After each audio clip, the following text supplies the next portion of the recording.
Самостојниот синдикат за образование, наука и култура го одржа 7-миот конгрес на кој меѓу другото се бираше ново раководство. Платите на вработените и дигитализацијата во училиштата предизвик за новиот состав во следниот мандат. На оваа тема во продолжение разговараме со досегашниот претседател на синдикатот Јаким Неделков. Господин Неделков, добро утро. Добро утро. Го избравте ли новиот состав на СОНК? Па да, конгресот помина во најдемократска атмосфера.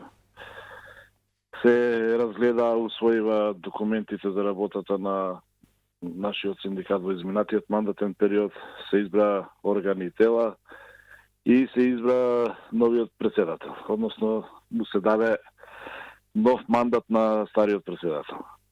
И честитам за реизборот, добивте уште еден мандат и поддршка во спроведувањето на сите овие политики и реформи од страна на синдикатот. Благодарам. Кои се целите и предизвиците на новиот синдикален состав? Па сигурно дека социјалниот и економскиот статус на вработените во дејностите детска заштита, основно и средно образование, високо образование и наука и културата ќе бидат предизвик за сите нас, подигнување на овој статус од аспект на секојдневните поскапувања на производите, од аспект на најавената економска криза во земјата и пошироко, од аспект на инфлација што реално ја имаме и последниве месеци и години, од аспект што реално платите ја губат својата вредност.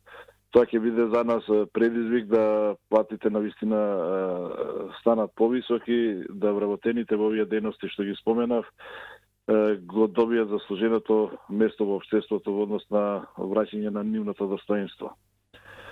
Секако има и други предизвици со оглед на пандемијата сега што е уште во полнек и не знаеме кога ќе заврши. Тука имаме предизвик да максимално се заложиме ко синдикат со нашите барања до надлежните да вработените во дејностите бидат максимално заштитени на своите работни места, односно да се почитуваат сите и протоколи, меѓутоа и законски решенија согласно Законот за безбедност и здравје при работа, работодавците да преземат мерки за заштита на вработените. Основна поента ќе ни биде во наредниот период да издействуваме од надлежните да сите оние кои што се заболени од COVID-19 и се во изолација заради контакт со инфициран од COVID-19 да земаат полна плата некако досега во некои организации и оние што се во изолација спротивно на закон се третираат како да се наболедување, им се намалува платата. Господине Неделков, ја проследив вашата изјава вчера во дел од медиумите пред почетокот на вчерашниот конгрес. Вие изјавивте дека исплатата на платите согласно промената на минималната плата ќе биде една од стратешките цели на новиот состав. Тука се повикавте на Законот за минимална плата, кој притоа нагласивте дека државата, власта и министерствата мора да го почитуваат овој закон. Зошто тоа е еден од приоритетите за следниот мандат? Не се почитуваше ли законот досега? Па да, точно е тоа. Ние веќе не е тајна дека 4 години тоа го бараме уназад, меѓутоа за жал досега не успеавме. Меѓутоа крајно време е да веќе владата и министерствата надлежни во нашите дејности, а се разбира и практично и во сите во јавниот сектор мора да почитуваат растот на минималната плата, која што согласно Закон за минимална плата најдосно за 6 месеци треба да се усогласат постоечките колективни договори. Тоа би значило дека ако минималната плата се покачи за соодветен процент, тогаш треба по вертикала сите плати да се зголемат за тој соодветен процент. Сега имаме ситуација каде што минималната плата расте и само одредена категорија на вработени по сила на закон им се придвижува платата и им се зголемува, а останатите плати остануваат. Доаѓаме во ситуација кога, на пример, во градинките, ќе кажам пример, 7 различни работни места со различен коефициент на сложеност на работни задачи земаат иста плата. Тоа е значи спротивно и на закон и на колективен договор и доаѓаме до практично изедначување на долните плати со веќе носителите на дејност, што апсолутно е спротивно на колективните договори. Так. Господин Неделков, Како го оценувате процесот на дигитализација во училиштата? Добро, ние малку како наблюдувачи сме во овој дел, бидејќи дигитализацијата пред се однесува на учењето, на начинот на учење на учениците, меѓутоа како реализатори, како наставници, сепак имаме право и да ги коментираме овие делови од реформите кои што Министерството за образование почна од оваа учебна година. Пред се ние секоја сме биле многу внимателни при изразување на желба за реформирање и спроведување, не само желба, него и процес на реформирање, и секоја сме велеле дека мора тоа да иде малку поспоро и малку повнимателно со согледување на сите евентуални можни лоши последици или причини за кои што не може да се изреализира таа реформа. Од таа причина ние велиме дека да сме за дигитализација како една од алатките за учење, меѓутоа дигитализација каде што ќе се обезбеди услови буквално за секој училиште и буквално за секој ученик. Доколку тоа не се направи, не се обезбеди од страна на државата и локалните самоуправи, тогаш се чини дека нема да се успее во идејата и колку да е добра и колку да е добронамерна, во што не се сомневаме. Меѓутоа, ако имаме различни услови за работа, без еднакви услови за работа, тогаш сигурно дека ќе има многу пукнатини во сиот овој процес и нема да биде тоа што е замислено дека треба да биде. Сметате ли дека е добра одлуката на Министерството да нема печатени учебници за учениците во сите училишта? Сметам дека не е добра и сметам дека учебниците сепак се традиционално добри извори на знаења. Сепак науката вложила доста труд во тие печатени текстови, тоа се средства кои што мораат и сметам дека треба да ги имаат учениците, особено секаде онамо каде што реално се нема услови за дигитално учење од домашни услови. Не сум сигурен и дека во сите училишта има такви услови, дигитално да се пренесува знаењата, меѓутоа и во домашни услови. Така да ние знаеме дека секој оној што бил во настава знае дека знаењето не се пренесува само од еден извор или на еден начин. Се користат и многу извори, и многу техники за пренесување на знаења, така да не треба да имаме рамка за образовниот процес.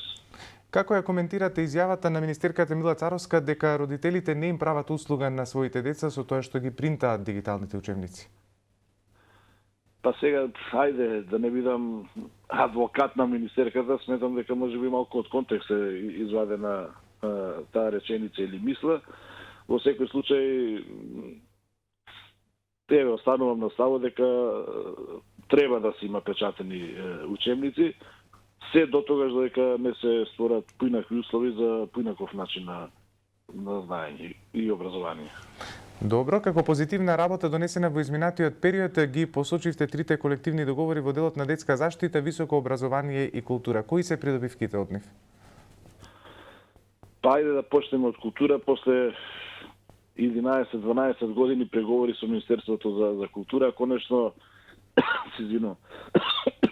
конечно го подпишавме тој фамозен колективен договор, во кој што на 300 работни места во дејноста култура, а дејноста култура е наистина сложена и се состои од повеќе гранки на културни дејности, се сублимира сите тие работни места и се доби плата по работно место, а не плата по установа. Која установа како си донела правилник, така и се финансираше дотогаш.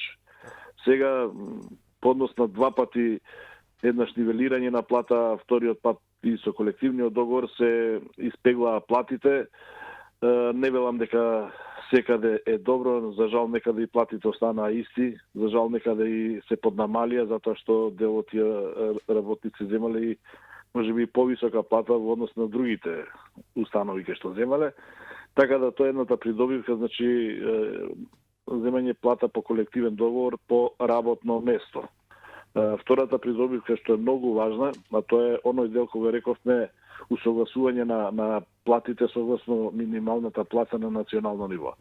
Тоа значи дека основицата на секој вработен во дејноста култура е минималната плата. таа минимална плата се множи со соодветниот коефициент на сложеност на работно место и се добива платата. Тоа значи дека, повторно се враќам назад, со секое поместување на минималната плата, автоматски ќе се помести и платата на вработениот. Во дејноста високо образование и наука. Исто така историски колективен договор, каде што првпат во историјата наша, на Македонија, се подпишува колективен договор, каде што досега Министерството за образование и наука финансираше не по работно место, него по степен на образование во високото образование, така да сега правиме исто тука разлика на финансирање по коефициенти на сложеност на работно место. При добивки има соодветни и поставување на постулати за правила на игра, практично се она што не е предвидено или недоречено со Законот за високо образование, се разбира, почитувајќи автономијата на универзитетите, е прецизирано во колективните договори е малку и појасно. Господин И Неделков, конечно, кратко само уште едно прашање пред крајот на овој разговор. Во однос на статусот на вработување на наставниците, успеавте ли да им помогнете на сите ваши членови? Добија ли сите решенија за вработување? па имаме уште, ако не се лажам, околу 2000 вработени во дејност на образование, кои што чекаат на добивање на решение за вработување на неопределено работно време. Заради изборниот процес, овој процес е прекинат. После изборите се надевам дека и овие наши колеги ќе добијат статус на трајно вработени. Господин Неделков, ви благодарам за ова вклучување во утрински брифинг, секако остануваме во контакт и понатаму.